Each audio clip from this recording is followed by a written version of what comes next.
2, 1. 7 things you probably didn't know you need to know. I'm Jamie East and this is the Smart 7. Good morning, everybody. It's Friday the 17th of December and it's Maple Syrup Day. And a big happy birthday to Pope Francis, Simon Bates, Paula Radcliffe and Bill Pullman. Weeks of rows over Tory sleaze and COVID Christmas parties came home to roost early on Friday morning for Boris Johnson. North Shropshire, the seat held by former Tory MP Owen Paterson, who resigned after breaching rules on lobbying after the weeks-long row over Tory sleaze, fell to the Liberal Democrats. It was a safe Tory seat for almost 200 years, but a 34% swing towards the Lib Dems saw Helen Morgan elected as the new MP. Tonight, the people of North Shropshire have spoken on behalf of the British people. They've said loudly and clearly, Boris Johnson, the party is over. Your government, run on lies and bluster, will be held accountable. It will be scrutinised, it will be challenged, and it can and will be defeated. Liberal Democrats leader Ed Davey says this could be a watershed moment in politics, and North Shropshire's brand new MP laid it out clearly for Boris. Mr Johnson, you are no leader. Many of your predecessors took office because they believed in a sense of national service, that they were duty-bound to do what they believed is right for our country, to represent all of us, even if we disagreed with them. Mr Johnson, this is not how you operate. Too often this is all about you and never about us. There was another record-breaking day of COVID cases on Thursday with 88,376 reported, which includes 1,691 official cases of the Omicron variant, although the real number is believed to be significantly higher. There are also 750,000 booster doses delivered to arms on Thursday as the race continues with the variant. The impact of the Omicron spread continues to be felt with France and Israel tightening travel restrictions for UK visitors to essential travel only, and Her Majesty has cancelled a pre-Christmas family lunch. Boris, who is at a vaccination centre in Ramsgate, says the government are not closing things down, just asking people to be cautious. We don't want to make your choices for you about your social life. We're not closing things, but what we are saying is people should be cautious and they should think about their activities in the run-up to Christmas. And the sensible thing to do is to get boosted now and exercise caution. He also revealed the name of his latest child, Romy, and not Plan C as some were expecting. She's going to be called Romy. Romy.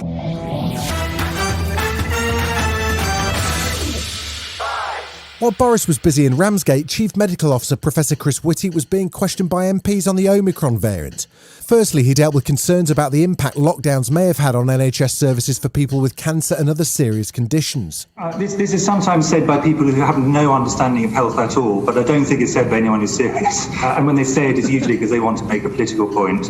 What is threatening our ability to do cancer, what is threatening our ability to do all of these things, is the fact so many of the beds are having to be put over to COVID and that we're having to work in a less efficient way because COVID is there. He also said we're going to have to get used to COVID because it'll take years for science to fully adapt to it. That's how we've dealt with every single major infectious disease. And I think if you look historically, one of the things medical science has been most effective at is every time it's been faced by a really major infectious threat, we have found a countermeasure. It's not going to go away as a problem. It'll always be a problem. Some years it'll be a big problem.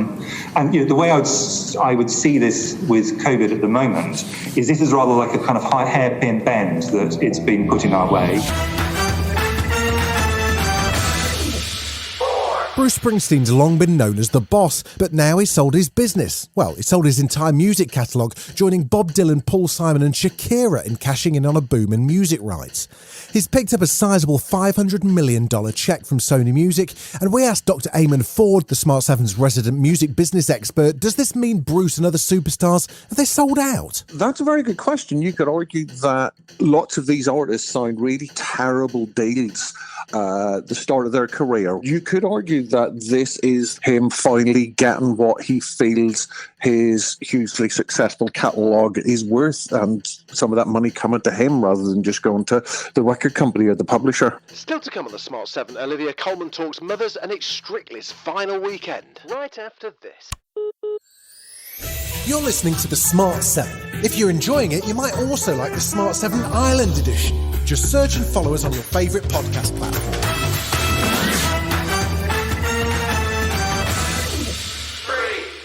There were 6 more games called off in the Premier League on Thursday as a wave of COVID infections wreaks havoc on the fixture list. 5 games now won't go ahead, with Man United only able to field 7 healthy players. Also cancelled last night was Leicester v Spurs. 2 games did go ahead, with Chelsea stumbling against Everton and drawing 1-1. Liverpool took on Newcastle and comfortably won 3-1.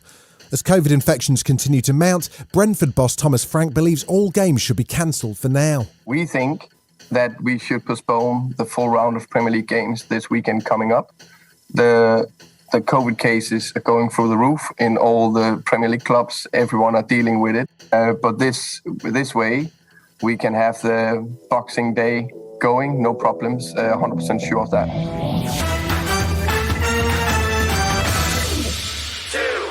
Olivia Colman stars in a new movie, The Lost Daughter. In fact, she's already won an Outstanding Performance Award in New York's Gotham Awards, and it only hit cinemas today. This movie is written and directed by Maggie Gyllenhaal, and it portrays the relationship between a mother and her young daughter. Olivia says that the honesty of the movie is what attracted her to the role. I've always felt that I'm a better mummy when I feel creatively fulfilled, so I'm very lucky I get to do both things. But when young Leda, doesn't feel like her partner is appreciative of her brain and her ability as of his own, and that's when things start to go a bit wrong. And I can really understand why she's at the end of her tether. She's not being seen and heard, and that's when any parent feels that they can't do the job. This weekend sees the Strictly Come Dancing final as John Thwaite, Rose Ayling-Ellis and AJ Adodu are all meant to face off in the glittering spectacle. However, AJ's final is in doubt as she's suffered a potentially devastating traumatic ankle injury, which has meant she hasn't been able to rehearse at all this week. The pain came on so suddenly and acutely that I actually projectile vomited. I'm unable to stand on my right foot, and I can't stand up without crutches. Oh, wow. I am genuinely remaining hopeful. This has been The Smart 7. Wherever you're listening, do us a favour and hit the follow button. We'll be back tomorrow at 7 a.m. Have a great day. Written, produced and published by Daft Doris.